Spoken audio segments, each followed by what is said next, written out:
Welcome to the Steve Reeve Podcast with the best moments from the past week and a few things that didn't make it to air. Powered by Coldwell Banker Ford McMurray. We love YMM. Monday.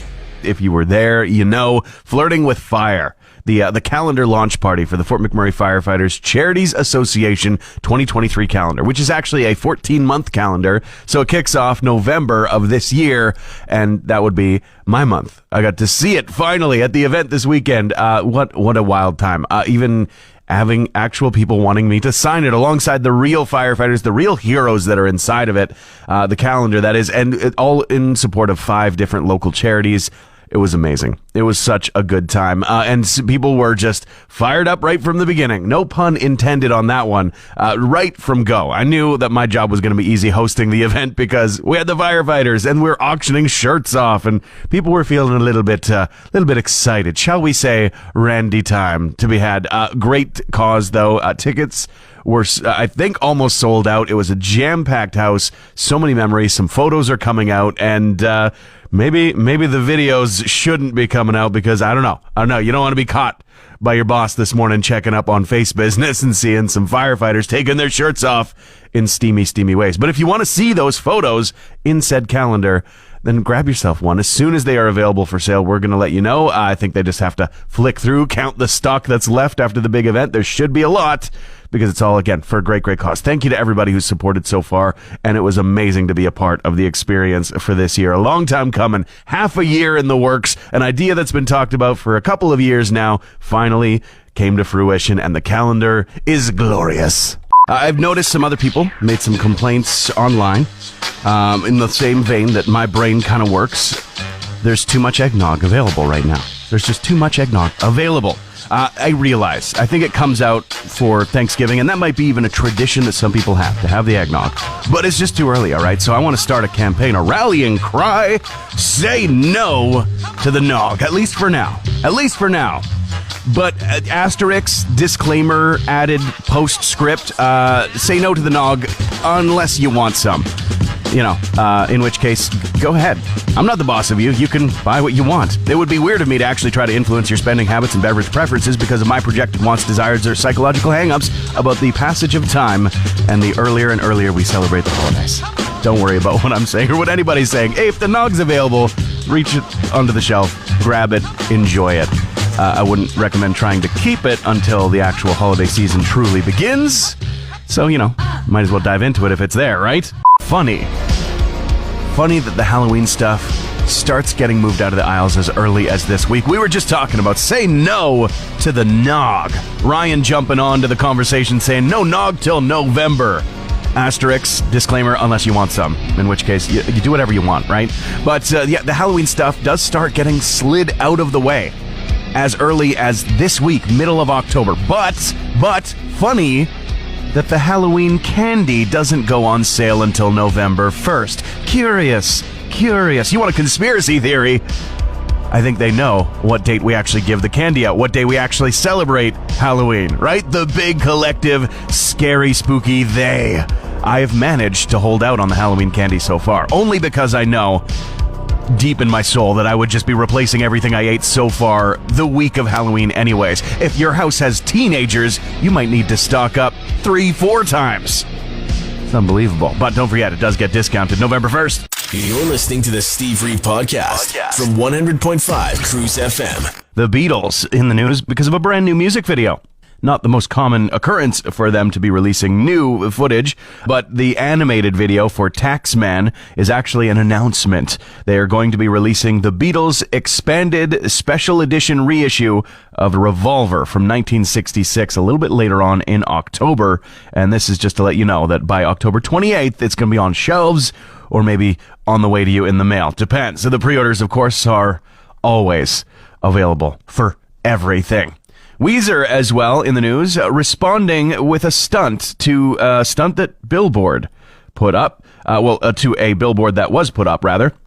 In the Salt Lake City Tribune, there was a story about a social media, influencer individual named Corey Wynn, who owns a clothing store, and they were huge fans of Weezer. They wanted to pay homage to the band, and so they bought up a billboard for a little while and said, "Thanks. Now, another billboard purchased right nearby by Weezer themselves says, thanks to whoever bought the billboard down the road. As simple as that. Hey, you got to give thanks back when people show you appreciation, right?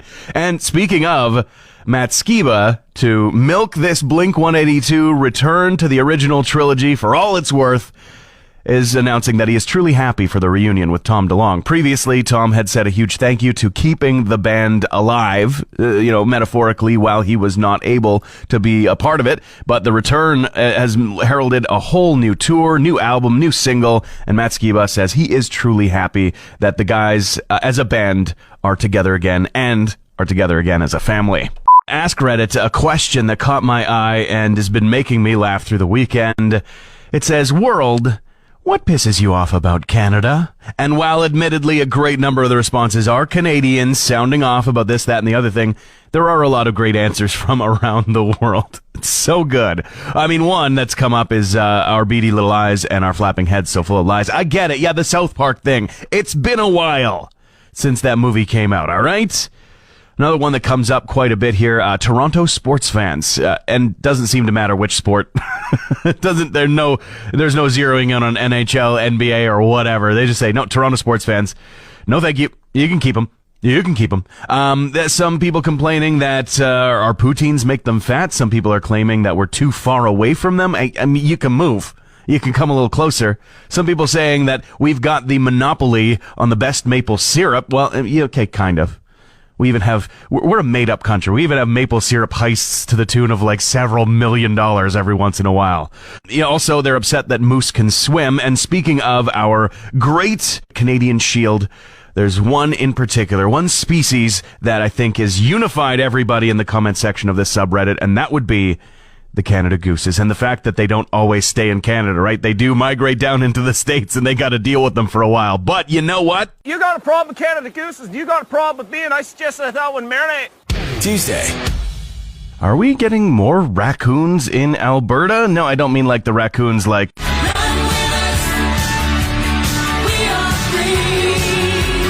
But they are free. Raccoons are free. It's not what I meant, though. I mean, there's been several articles through the year that I've noticed about more raccoons in our province. And the most recent one that I've seen comes from somebody who's setting up trail cameras near Grand Prairie and seeing for the first time, in addition to, the lynx and the moose and the wolves and everybody else who's coming to say hi on the trail cam, now a raccoon just been showing up. They are coming. I'm just here to tell you, more raccoons are going to be in Alberta. Yes, please. They are just too adorable to care about the absolute chaos that follows them. Now, it's not like the questionable rat-free status of Alberta. We do have raccoons. We've had raccoons, just not like a ton of them, and they don't usually habitate too far north. But sightings as far north as us in Grand Prairie now on the rise, it seems, through 2022. And despite those little bandits possessing the devil's mischief, I can't help but smile about that. And I know that I should probably keep it to myself, but I'm gonna give my girlfriend a huge, huge smile later on when I tell her about this. Well, there wasn't a raccoon king in our alley until I went out there and picked my favorite one. His name's Little King Trashmouth. If you are a fan of Oasis, apparently you gotta stop buying stuff from them. Stop listening and ordering all of the records, because Noel Gallagher is saying that there is absolutely no point in Oasis reforming, because he says that they sell as many records now as when they were actually putting out the music while together. So why would they? And of course, I think there's more to it than that. And they do manage to keep agreeing on the dotted line, at least when it comes to new compilation releases and everything like that. So I don't know. It does stand to reason that, why would they put in the effort of actually being in the same room together as brothers again when the royalty checks do just keep coming in?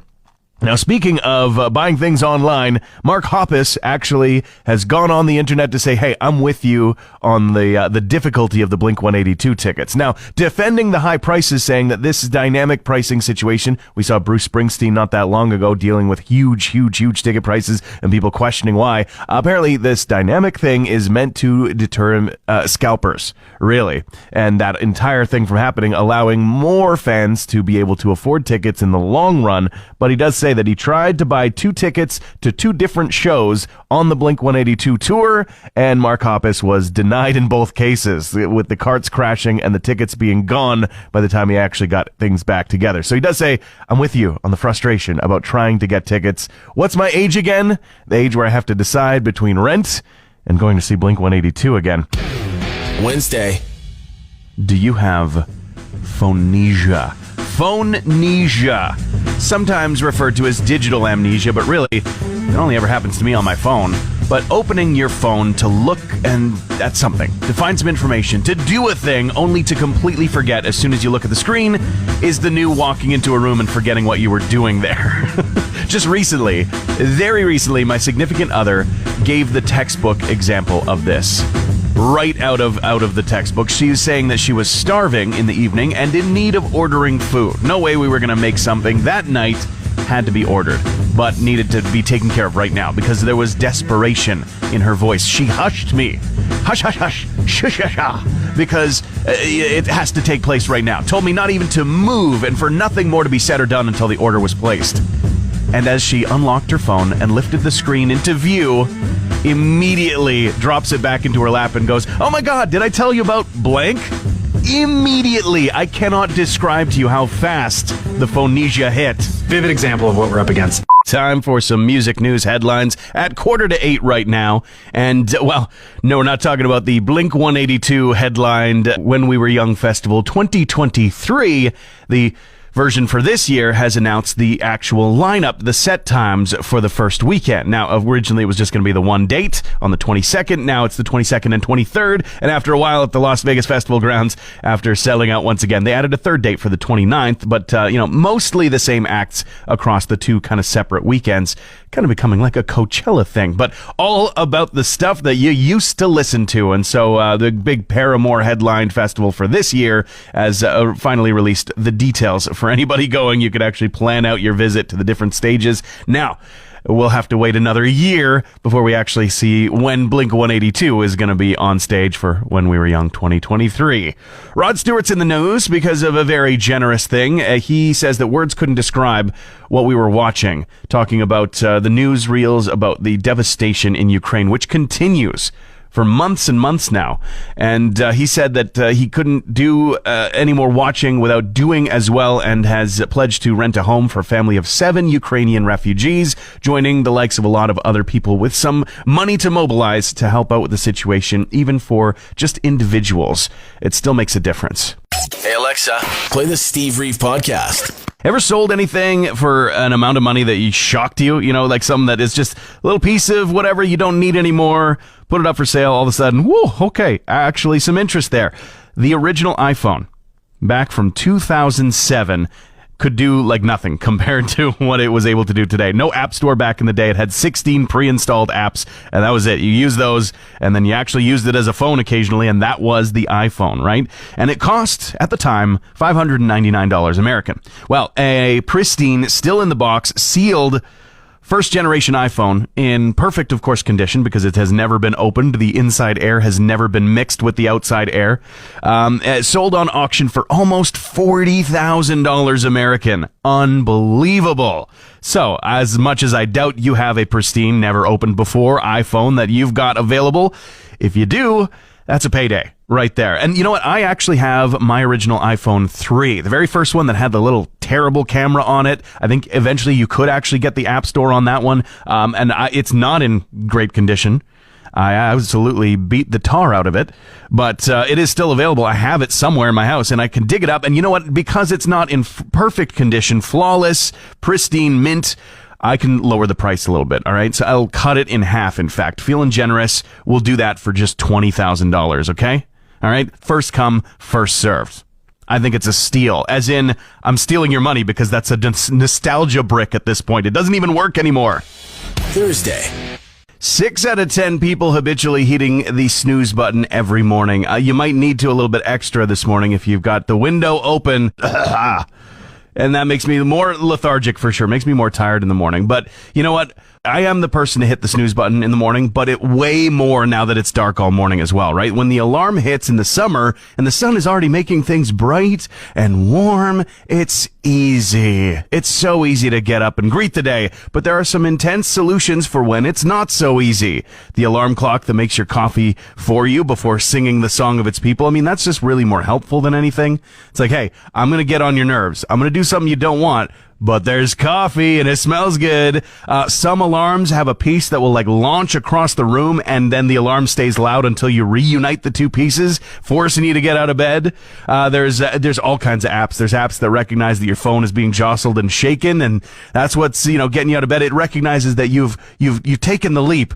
Whereas you could really just be in bed and just shaking your phone to make it happy. There's another one, though, I just found out about where you can actually set it for a custom photo. So you take a photo of a spot in your house, and then the alarm sounds in the morning, and it will not stop sounding until you point the camera at that predetermined place, like your bathroom sink. Intense, but actually quite helpful. I'm looking into this. Iggy Pop signing a new record deal, specifically with Gold Tooth Records, and actually confirming a brand new single at the same time as the news has hit. So apparently, we can all wait with bated breath for Frenzy, the first single from a new album, which has yet to be revealed with title and a date, but the single itself released on October 28th and already ready to pre-save onto your various devices. Even got some, concept album art and everything ready to go with, Atlantic Records now, the umbrella on top of everything. Meanwhile, it looks like there's going to be a couple of songs performed by Marcus Mumford and Ben Lovett. Live in the USA, they're going to play I Will Wait and Ditmas at the Midland Theater at Kansas City for the very first time, by the way. And we've also got big news taking over the charts about Taylor Swift and her brand new album coming out tomorrow, which is not something you're going to hear too much of on our radio waves, but the entire feed of any music news outlet is all Taylor Swift all the time right now. You're listening to the Steve Reeve Podcast from 100.5 Cruise FM. Ogopogo or Ogo-No-Go? It's a stretch of a joke, but we're talking about the mighty monster of the Kelowna area. And is it real? Is it not? I mean, this comes right off of the heels of the famous photograph of Loch Ness Monster from the early 1900s being debunked by somebody from Australia just saying, hey, you guys don't think that just looks like somebody's arm sticking out of the water? And proving it with her very own arm looking identical to that famous cryptid monster. But this one coming from a new video of a couple that were out on the water. They spotted something in the water. They decided, let's circle it back around. Let's take a closer look. It's not fish. Doesn't look like a giant sturgeon. Is it a bird in the water? Is it something else? We are on the Okanagan, which means, could it be the Ogopogo? Could it be? No. It just kind of looks like some junk.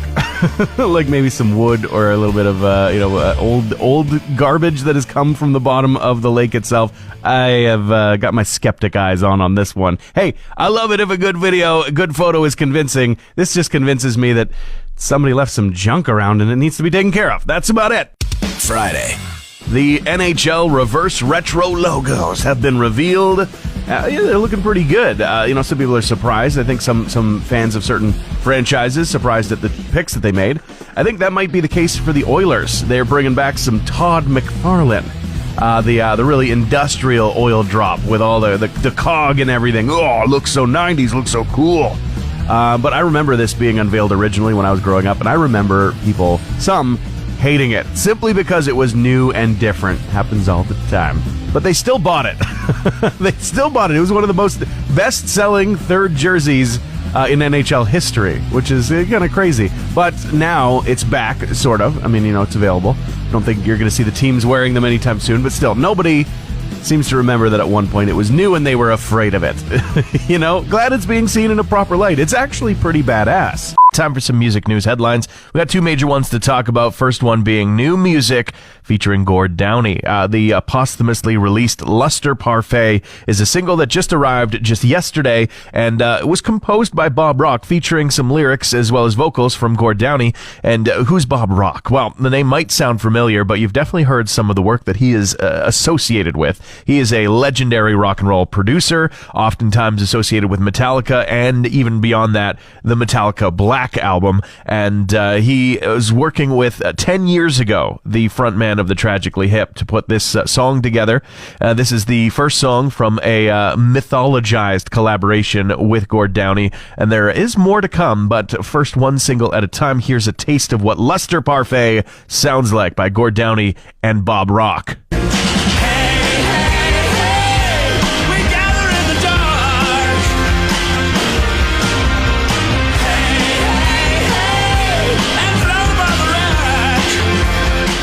Def Leppard also in the news, along with Motley Crue, because it looks like their stadium tour is going around the world. They've just announced a 2023 UK and Ireland tour, and Def Leppard saying that they are beyond thrilled to be able to start things off in Sheffield, the place where they say it started for us 45 years ago. More to come in the future, I guess. They're just never going to be done. Kind of like Kiss's farewell tour, kind of like Elton John's farewell tour. They're just going to keep adding dates forever.